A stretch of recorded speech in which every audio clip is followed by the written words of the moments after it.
Hello, Internet! Gino, that Pinguino Grieco here again with another episode of Deep Listens, and today is a very thankful day. Today we're going to be giving thanks to some gaming things we've enjoyed, to some things in our lives we are thankful for, in the spirit of Thanksgiving, which, if you are an international listener, it is a holiday in the United States that is about when a bunch of people from England came to the U.S. and decided we're going to live here because our religion is not tolerated because we're too hardcore about Christianity. And when they moved, they realized that they were bad at growing crops in not England. And so they were going to starve, and then in an act of mercy, the local Native Americans provided them with a bountiful harvest, and out of the kindness of their hearts, kept them alive so that they could later kill all of the Native Americans. So it's a very fraught holiday, but the idea of giving thanks, I think, is something that is true and useful. So I think that spirit of Thanksgiving is worth celebrating, if not the actual factual bits of Thanksgiving and the particulars. So let's go ahead and introduce who's going to be in on this most thankful of podcasts. We have some guest. I don't know of him anymore. Billy Rothert. He's a guest. Hello? Is this thing on? Yes. Can you hear me? Yes. Hey, we hear you. Hello? I thought we got rid of you. What? Why am I here? For our podcast, we're going to be What's giving a podcast? Is that like? Do you like put it in the microwave? Is it but you have to be really careful when you take it out because it's going to be really, really, really hot when you eat it? No. So have you ever listened to NPR? What? Have you ever listened to the National Public Radio? People still listen to radio? Well, it's not many people because of podcasts. So imagine like an NPR show, and then what if you trapped it in like a bottle, and then you could let it out? You could like open the bottle, like and then in the Zelda, sounds. Yes. when you say fairies, and then when you die, they save you. Yes, we are the bottled fairies of gaming knowledge. Well, wouldn't you know it? Well, welcome to the show, Billy. Hey, you know what? Glad to be here. And we are also joined, as always, by Peter, the Thankful Busby.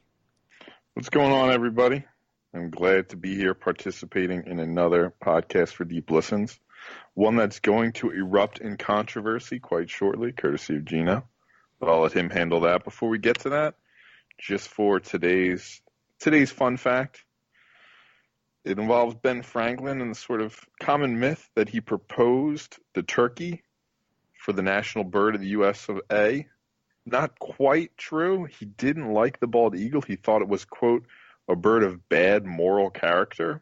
Right, because it was sort of a scavenger, right? He thinks it's a coward among birds. It's a layabout. Yeah, exactly. But whereas the turkey, I'll just read some things Ben Franklin had to say about turkeys.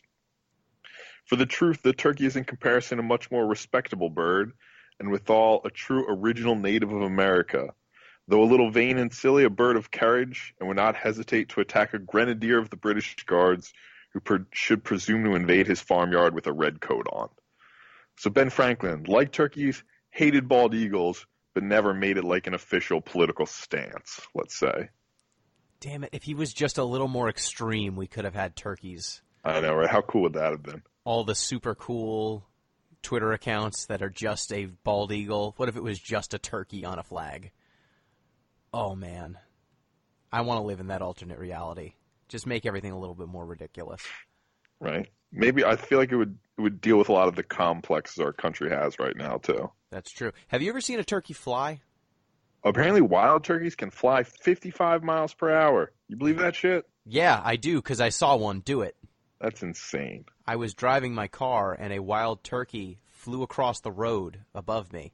And I didn't know what the hell it was at first, because it had the longest wingspan I'd ever seen and was huge. And I was like, well, shit, this is the end of me or the end of someone. This gigantic animal was flying down and descending, and then it landed, and it was a turkey. And I just had to laugh because they have those gigantic tail feathers. Apparently their wings are very big when they're not all curled up. It was like a goose, but way bigger and a little more menacing. They're big. They can run 25 miles per hour, too. Turkeys are intense. Yeah, wild turkeys can. Wow, no wonder they've It's got all a those- brand of alcohol. It's all those performance-enhancing steroids that they're taking, you know? Yeah. I can tell you from also personal experience, they don't give a shit if you're driving near them. Oh, no. Turkeys don't give an F. They don't care. So before we get to our giving of thanks, so this will be kind of a short episode. We will be talking about the things we enjoy about gaming and things that we're thankful for in our lives. So we have a correction. We do. We don't usually get corrections, but we've got a correction, and this time I'm going to read it because ZP he wrote it on the inside of a toilet paper roll. And I don't know how he got it to my home, but he did.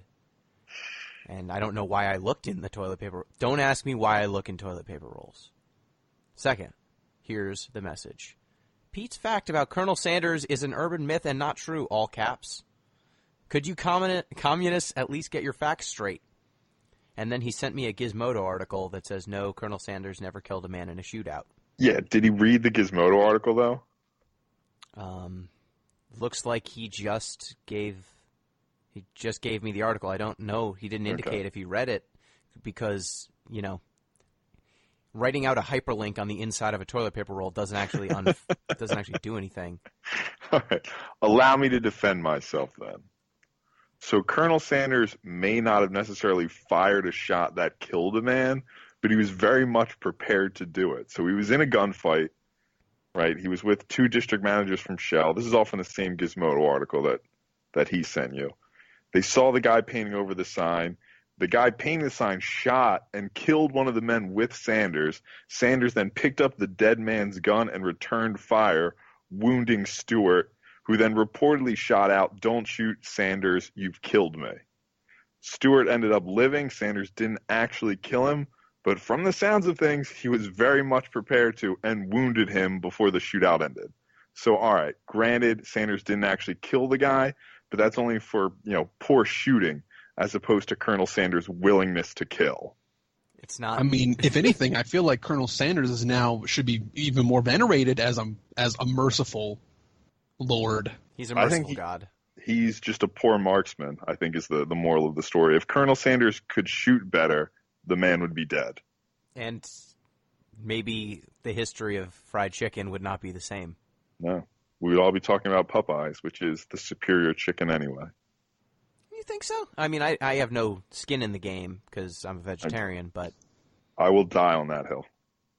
I mean, I'll honestly give you, Pete, that if you're going to go for one of the national chains, I would definitely take Popeyes over KFC. 100%.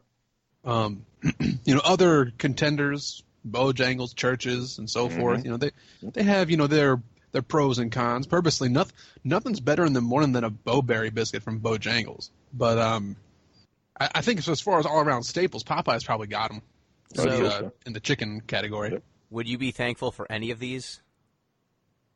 Yeah, I'd be thankful for Popeyes. Nah. I could give it up. It wouldn't bother me. But, when I go there, I'm happy it's there. Which is the superior biscuit? Well... Churches, maybe?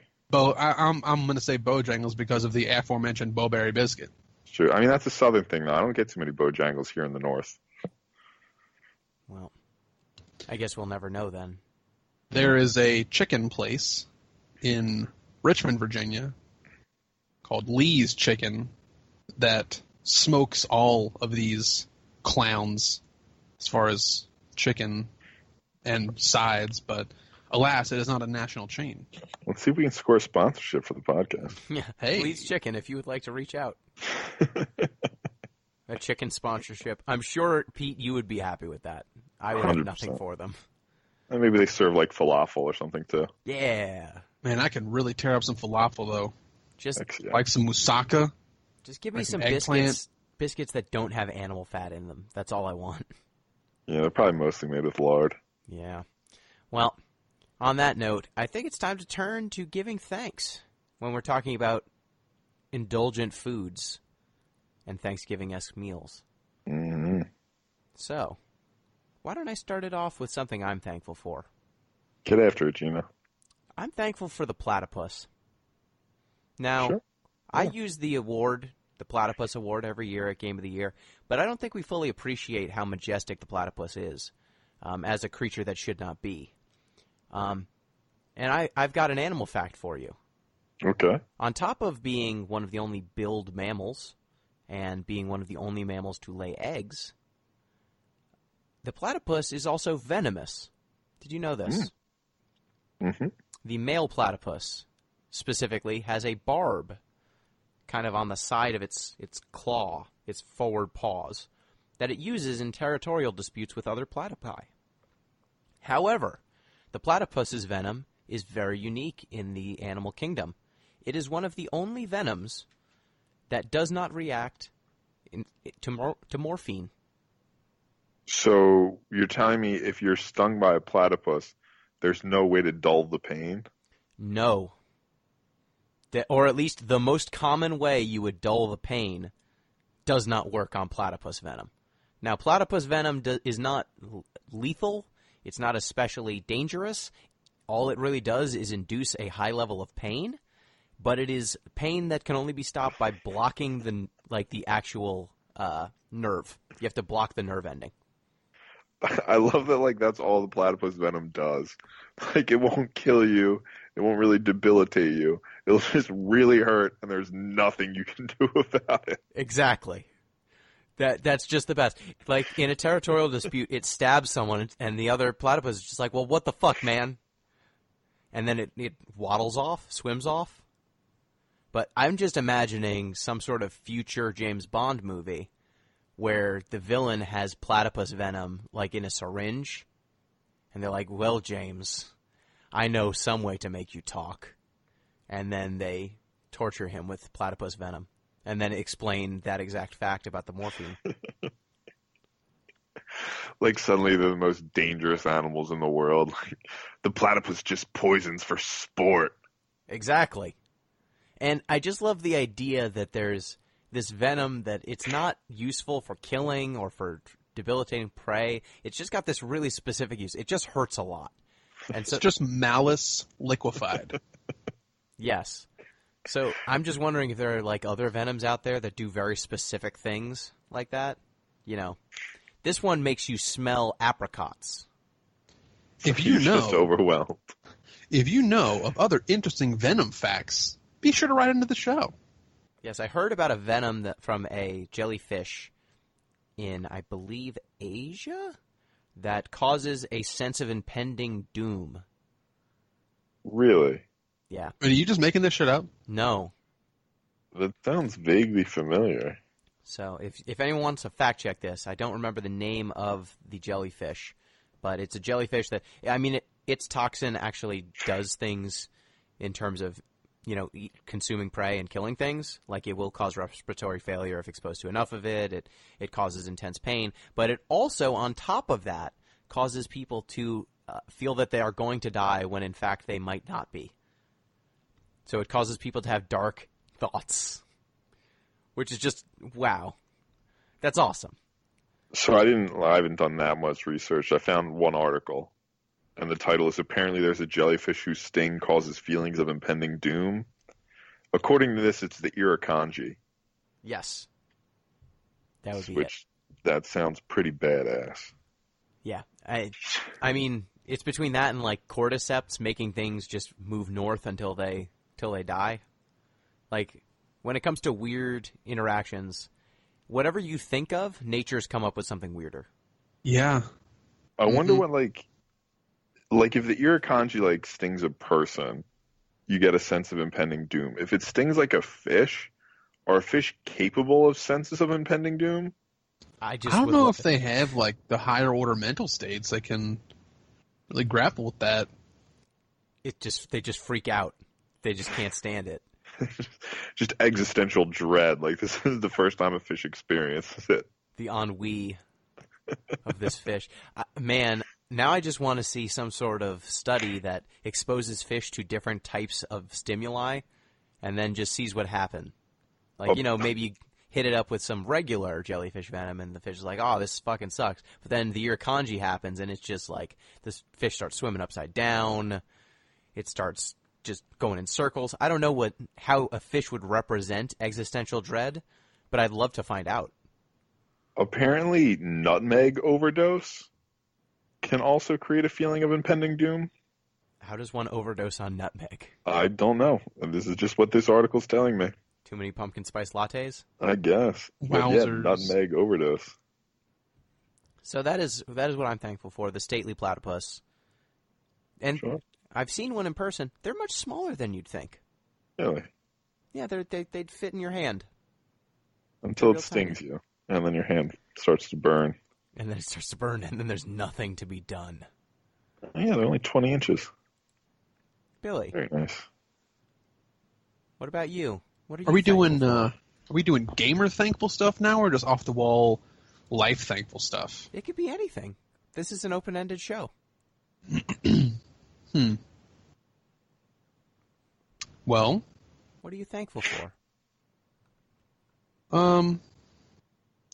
I came into this with a lot of sort of like intellectual video game things to be thankful for, but I guess That's fine Yeah, too. toss them out. what I'm Let's thankful go for it. right now the most, let's just kind of get a little real for a second. I'm thankful for sort of like two related things.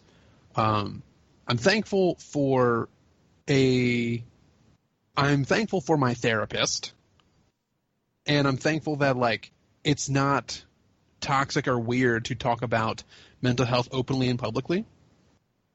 That's just something that we've talked about quite frequently on the show. I have had like a really positive, successful experience. I'm like reducing the frequency at which I'm seeing my counselor, and it's just overall been very successful. It helped me get through like a very weird transitional time, and that's just fucking cool. I don't think I'd be able to have done this. I don't think I would have been able to do what I'm about to do next semester with classes and everything had I not gotten some personal emotional stuff organized in my mind. I think that it would have seriously delayed a really important professional and life development step for me, to the point where if I waited so long, it might never have happened. So, yeah, I'm thankful for that. That's definitely a non-video game related thing, kind of an off-the-wall thing to be thankful for. I mean, it is a very real thing to be thankful for. Yeah, definitely. Sure, yeah, Thank you absolutely. for sharing. Pete? what are Yeah, you mine's thankful way for? dumber. So I was thinking about gaming things to be thankful for, and this is one. So I was thinking, I'm thankful that I came in at the tail end of when video game graphics could properly be described as X-bit. Like, I'm glad I came in at some point in the bit era. Because when I think of like what the platonic ideal of video game graphics should look like when I think video game graphics, what I'm picturing in my head is Super Mario RPG. Yeah. I think that's the best graphics ever were. Not because like they're photorealistic, or completely immersive, but just that's the way I think video games should look. Like all games now, even still, should look like Super Mario RPG. Yeah. And then there's all these people who are coming up now who are like, that looks like a person, but not close enough. We need more. But you're like, no, this needs to look like some sort of weird JPEG. Yes, we need less. There's too many bits. I agree with that. Could you describe like, I don't know, like GTA 5 or whatever number we're up to as like 63 billion bit graphics? Like, does it still work, or is there no longer bits involved? Oh, there are bits involved, but that it's not really in the same. It's such a higher scale that I don't think it really gets you much of anything. But it's still on the scale, like technically. Yeah, I mean, I think it scales kind of like Dragon Ball Z power levels at this point. so I mean, if I remember correctly, 16-bit, 32-bit, or like 8-bit, 16-bit, that is referencing how much memory space is in a register in memory. And it references, I don't know if it's just register size, but it's how many like memory points you can access. So each memory location has to be represented within those 8 bits. So with 8 bits, you get 2 to the 8, I believe, memory locations that you can use. That'd be 256. Yeah. So you don't get much. With 16-bit, you get 2 to the 16, and 32-bit, you get, you see where I'm going with this. Right, yeah. But, like, your computer, most modern computers are 64-bit right now. And that just has so many memory locations to reference that you don't necessarily need a ton more, you know? Gotcha. We don't run out. But if you've got, like, a 32-bit machine, like an interesting fact, if you're not super computer savvy, if you have a 32-bit machine and it's got 8 gigs of RAM, for example, your computer can't actually use all 8 gigs of RAM because in memory you only have access to 32 bits worth of memory locations at any given time. So your computer can't actually reference all of the memory you have. It can't deal with it. Okay. So that's why if you've got a machine that's got high amounts of RAM, you want to have that higher level operating system like 64-bit because then you can actually use all of your RAM. So gotcha. Otherwise, it's just sitting around. Exactly. Now, things like hard memory, like disk space, that uses a different system, but RAM, I believe, is indexed differently. It's been a while since I've taken operating systems, but that is... And if someone knows that I'm misspeaking on this, I think I've got the broad strokes right. I trust you. It's just the amount of memory you're able to access and index properly. Gotcha. Well, long story short, fewer bits. We have too many bits. Yeah, and I think that self-imposed restrictions have shown some of the have proven to be some of the best for current art design. I'd agree. So something that I am thankful for is that JRPGs have not innovated as much as I feel they should. Why am I thankful for this? It's because I'm working on a game. And every time I look out and see what JRPGs are doing and what, games in that style are attempting, I just look and go, I've got more time than I thought I did. I think I can just, like the ideas that I've had for years, people haven't even tried. Thanks. Thanks, JRPGs, for just kind of wallowing in it for a long amount of time and becoming mostly irrelevant. Thanks. Let me throw out like a counter thankful thing. I'm thankful that maybe despite JRPGs wallowing in their own filth and not innovating, I'm really thankful that just in general, gaming as a whole is still trying new things. Yes. When I look at VR and what it's trying to do, even though I don't think it's going to be that successful. I'm kind of getting on the Pete bandwagon here of like, why the fuck do we even care about this? Yeah. I'm thankful that someone's trying to do something cool, right? I'm thankful that there's lots of indie games that are now finding platforms to publish on, and some of those games are trying new things. Like, I am super excited for a 2019 release of Boyfriend Dungeon. Yeah. Like the procedurally generated, like, rogue, like, dungeon crawler dating simulator crossover, whatever. I don't know. Not to be confused with game. Persona. Yeah, not to be confused with Persona. I'm not even sure if I'm describing Boyfriend Dungeon correctly. I think maybe I use one or two keywords that don't actually fit for that title, but like it's a crossover, bunch of weird shit, man. And I'm excited that games haven't just like settled for genre identity. I agree. Pete. Background to me, okay. Back around. I have one that I'm not sure if I'm thankful for or not. I want to test drive this one with you guys. But I think I'm thankful that more games don't try to adapt famous novels. Because while I think like a Moby Dick game or like even like an Old Man in the Sea, I don't know why I'm so focused on maritime ideas right now. But like I think there are a lot of classic novels that would make good games, but I think they would be done poorly. And so I'm thankful that they're not. Make sense? So what novels do you think would be especially poorly adapted?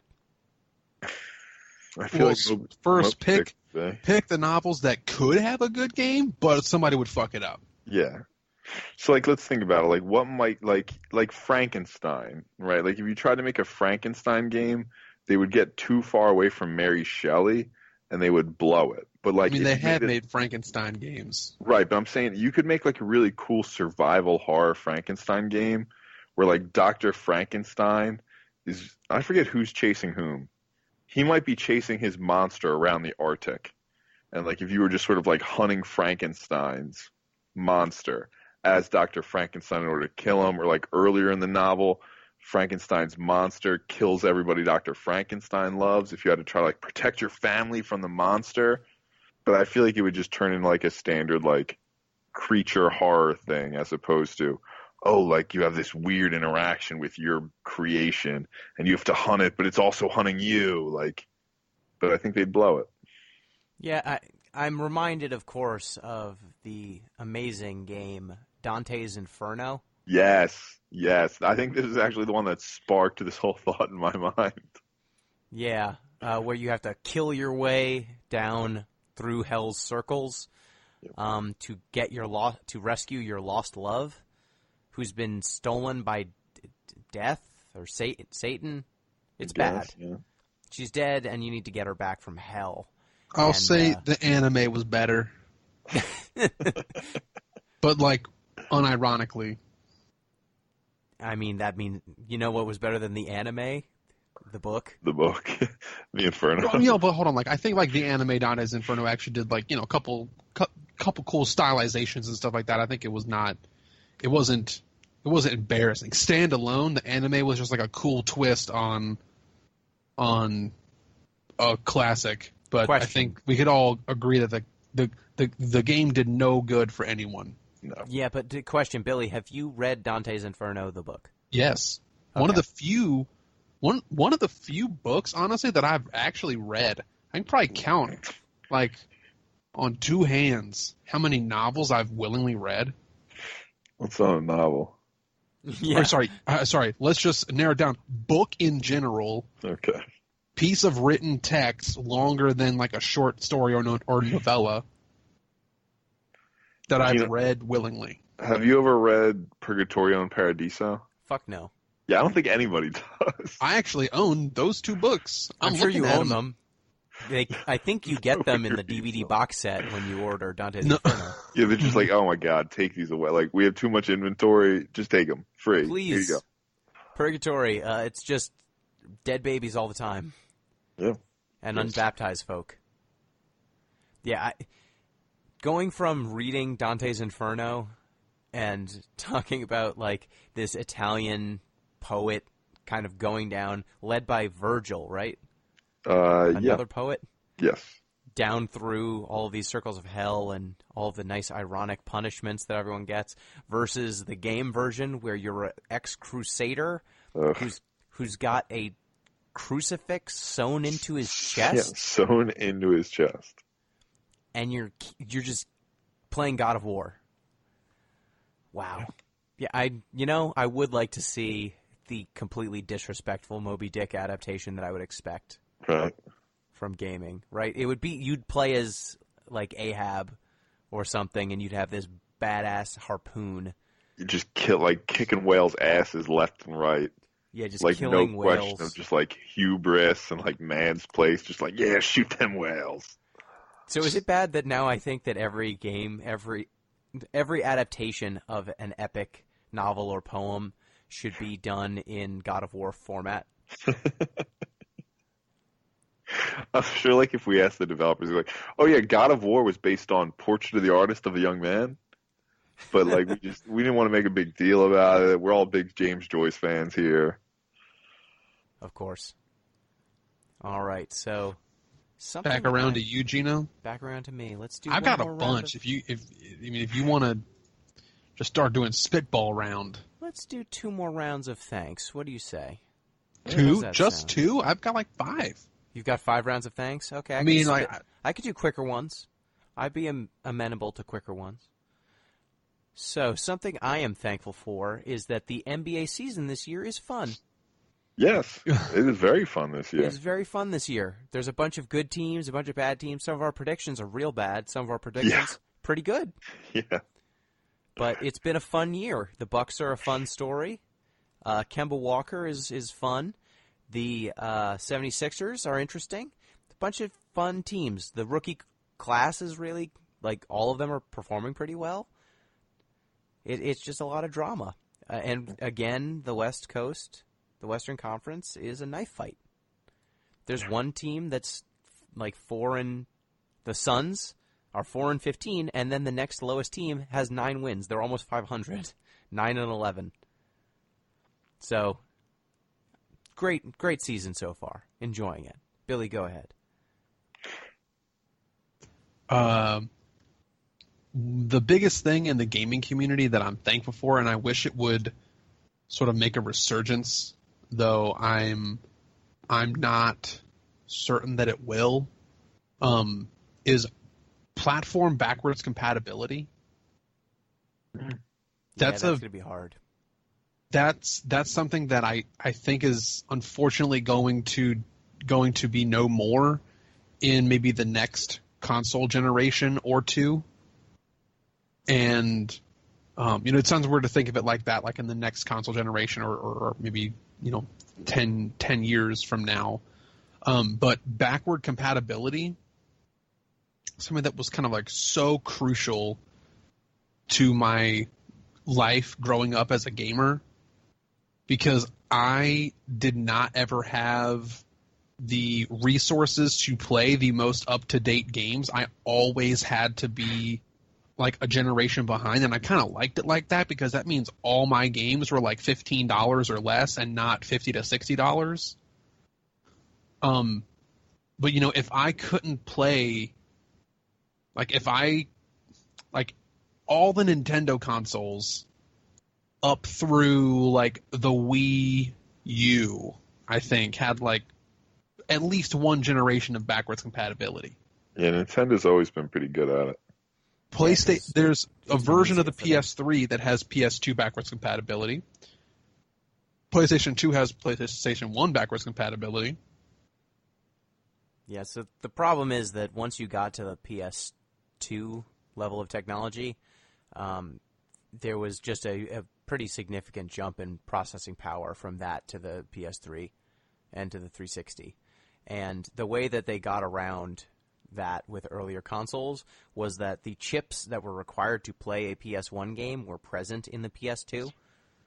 The chips that were necessary to play PS2 games were present in those early versions of the PS3, so they weren't emulating in software, because emulating in software is actually pretty inefficient. It's harder to do, and so that's why only specific PS2 games have been emulated, because they figured out an emulator, but it doesn't work for everything. But then, once you get to the PS3 and the Xbox 360, then you get some issues. Now, I think that Xbox games will stay backwards compatible for the most part because they were always on a Windows architecture. So the underlying hardware that backed up those games was similar across consoles. Whereas the PlayStation 3 used a cell processing system that was completely different from every other architecture that came before it or since, and it is a dead architecture. So PS3 games are going to be weird. They're going to be kind of, I think, confined to their own system, yeah. Well, so the other half of that thankful coin is, while I'm upset a little bit and I'm going to be sad that backwards compatibility might be no more in the future, I'm really happy that these days there's like respectful and well done remakes of good games that people should be playing so that they don't just get lost to history. Agreed. So, Pete, what are you thankful for? I'm going to follow on your sort of sports footsteps, Gino. I'm paradoxically enough thankful that the Eagles are bad this season.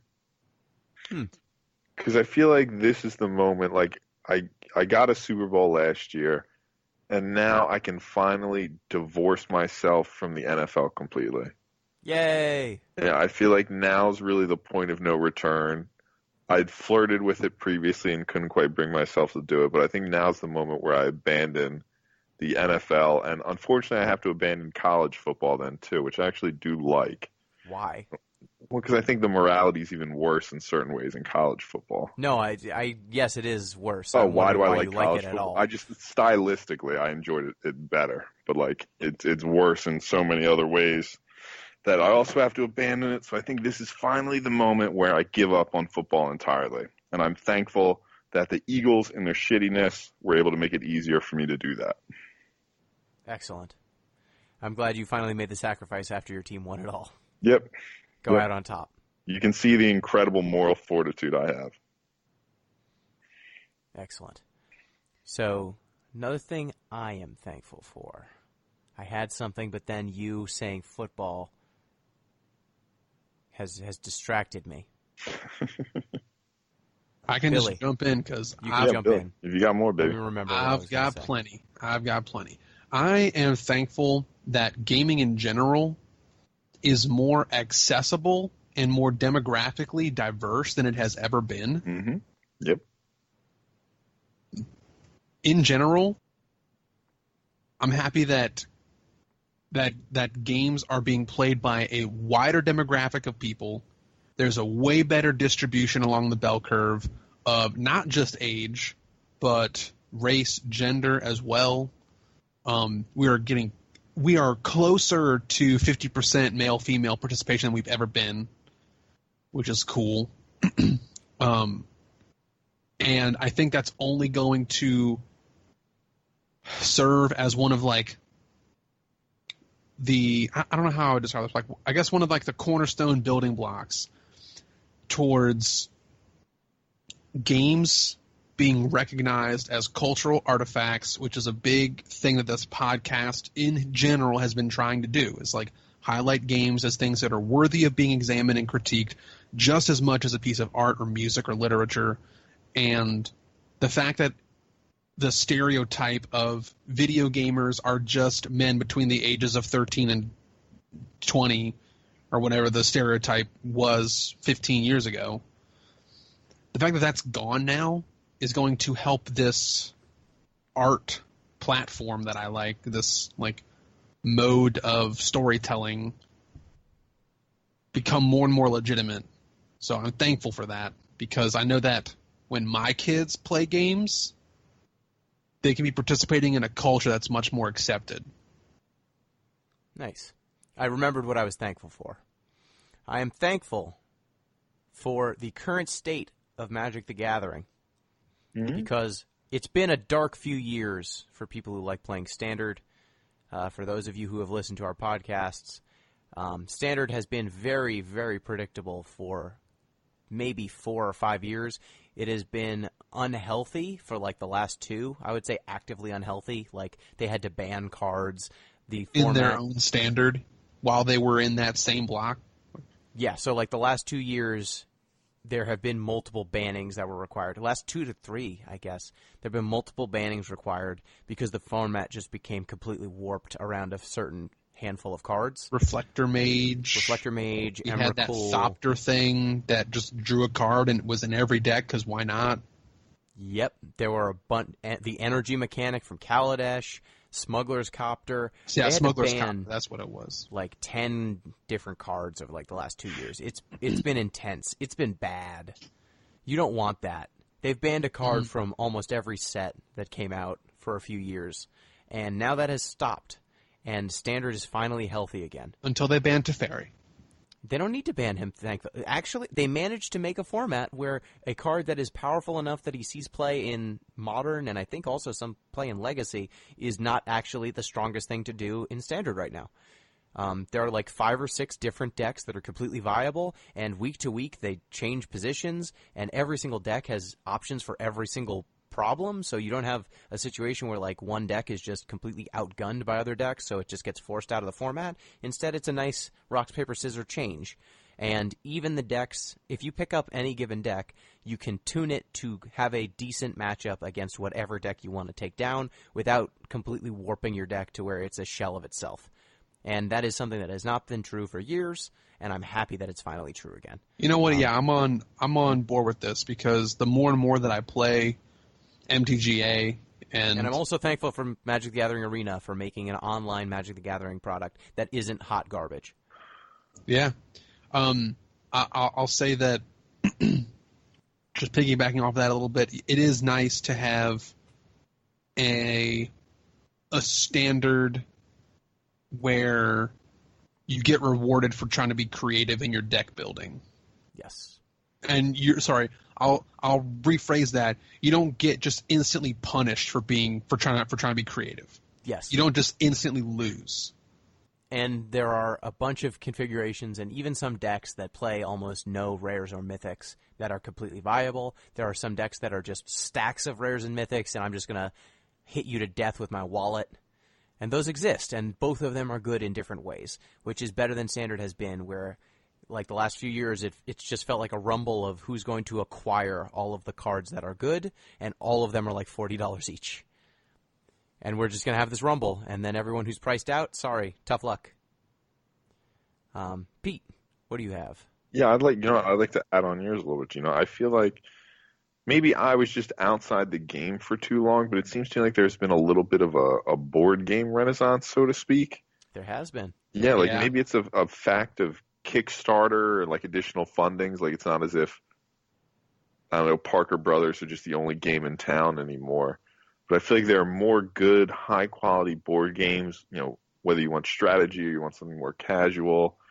And we're finally getting past the stage where everybody just wants to play effing Cards Against Humanity. It's a fine game. That. I enjoy it, but I can't play it every night anymore. So I'm glad to see that there are other good games and more people are getting into board games now because I've always loved them. So I'm very pumped about where I see this, let's just say, industry heading. And I'm glad that, Cards Against Humanity at least opened the door to, hey, let's have a game night. Yes, and then it provided a valuable service. It did. A nice gateway drug. Exactly. Okay, Billy, do you have another one? Is it your turn, or should I just go? Just toss them out. Yeah, let's not worry about it. So I'm thankful in gaming at the current state of mobile games. Now, let me rephrase that to handheld games. Mobile games can die in a trash fire. Handheld gaming right now, I think, is going to just fundamentally change as the Switch just absolutely outshines every piece of competition in handheld gaming. At this point, Nintendo just wins handheld gaming. Just don't even develop your handheld gaming market. How dare you insult the Vita? Do they still make games for the Vita? Not on purpose. They only make they only make C+ rated movies ported to Vita now. There are no Vita discs, and secondly, sometimes they only games make will cheaper come out by on the Vita dozen by accident. 2 for the Vita, so you can watch that movie.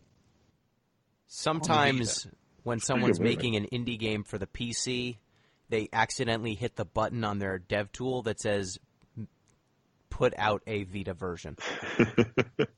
And sometimes in Japan, when they make a JRPG that's really targeted at a very niche Japanese audience, they look at a spreadsheet and they go, it will cost us approximately X dollars to make this for English audiences. And then they sometimes say, yep, that chart says we're good. Yep, the algorithm decides. Yep. All right. So one last round of thanks, I think, and then we will call it a day. Okay. Pete? I'm trying to think now. I mean, I certainly have all the obvious ones. Family, friends, whatnot, all that dumb, boring stuff. I'm not sure if I have another gaming one, though. You know what I'm thinking? You know what? I'll do one more. In addition to the 32-bit sort of dreams I still have, I'm glad I came along at a point where the D-pad still had viable existence. I mean, by the time I was involved, the D-pad was mostly relegated to Game Boy at that like point. Camera controls or something like that. Yeah, right. But I've always liked the D-pad more than a joystick or like a thumbstick. What would you call it?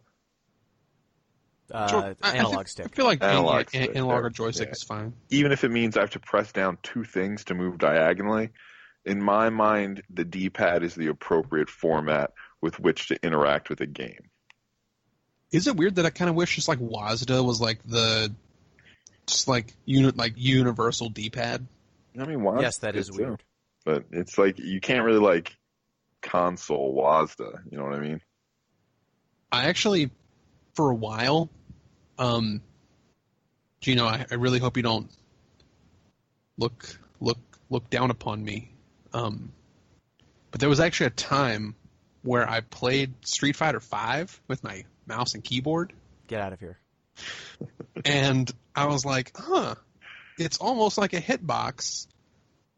And I actually had an easier time doing Dragon Punch motions to the left, because I've just always like historically had a hard time getting that motion correct when I was using WASD controls. Boo. I mean, I quit. It's fine. My response was to just get better with a gamepad, because I've never really owned a fight stick or a hitbox. I mean, a hitbox is basically just a keyboard for fighting games. Yeah. So yeah. I think that makes sense. Billy, what is your last thanks?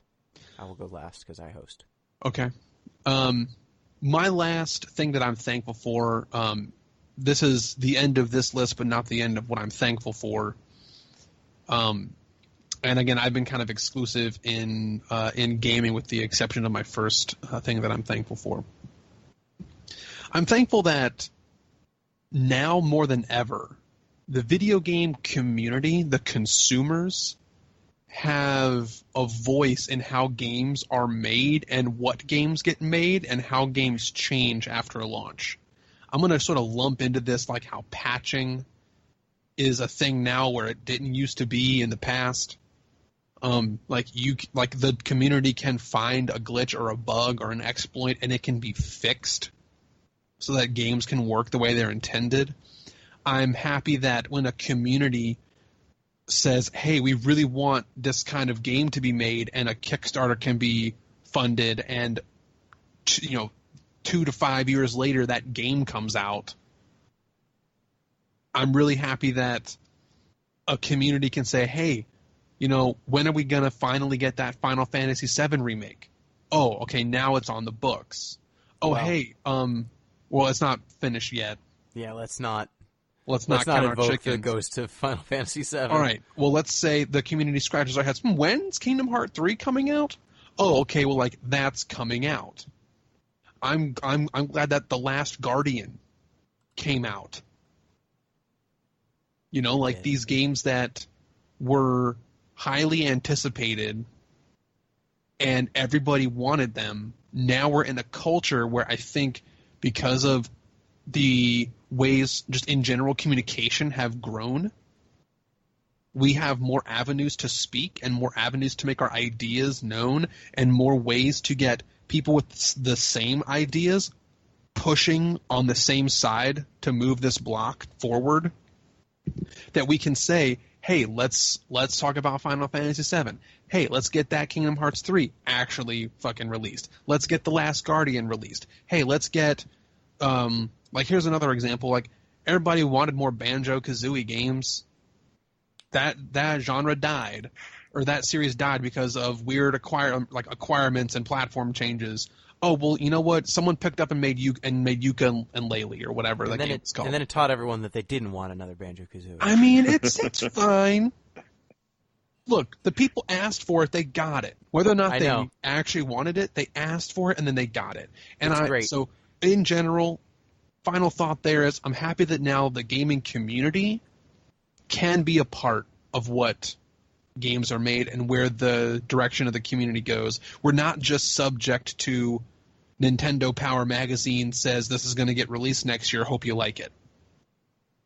Makes sense. The democratization of games. Sort of, sure. Kinda. Sure. And my last thing I'm thankful for is the sappy family and friends thing. And life balance, Sure. I mean, 100%.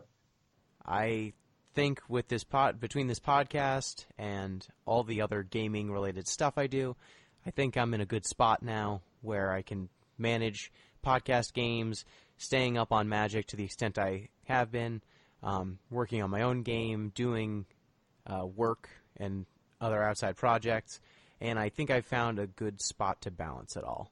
Because there was a while there where it was hard for me to balance any given drive when I'm trying to aspire to do so many things all at once. Like, I think this year was the year I accepted I'm probably not making the Magic Pro Tour. I probably...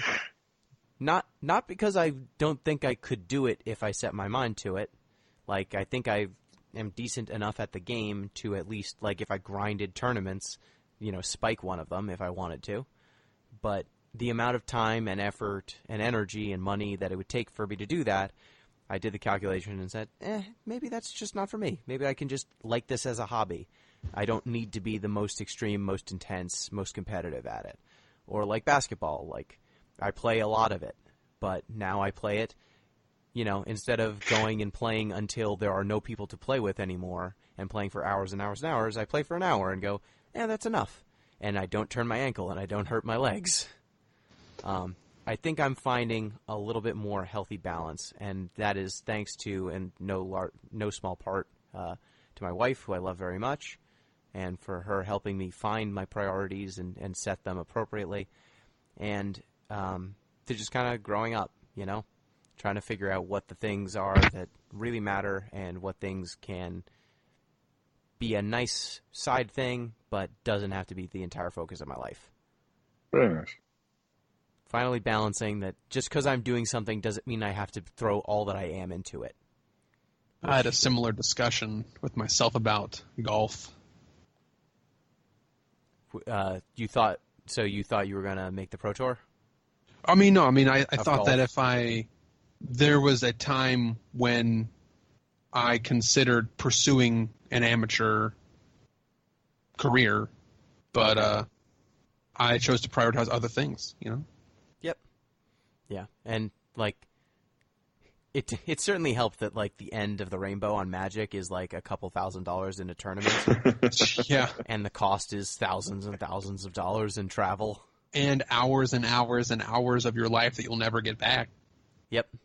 So it was nice that the rewards are just so low. Mm-hmm. But I think that's it. So thank you, listeners. We're thankful for you, listeners. Absolutely. We're thankful for the show continuing on. And next episode, we will have our new host. And we will be playing Deltarune, just a reminder. So thank you. Thank you, Billy, for stepping in for our Thanksgiving episode. Hey, long time no see, guys. Really, really glad to be back. Happy to be here. Happy holiday season for anyone who just finished a nice, long holiday weekend. And hope to catch you guys for the Game of the Year podcast. Of course. Thank you, Pete. Always a pleasure. I'll be back around, for the next one, obviously. All right. And thank you, listeners. Till next time. Peace.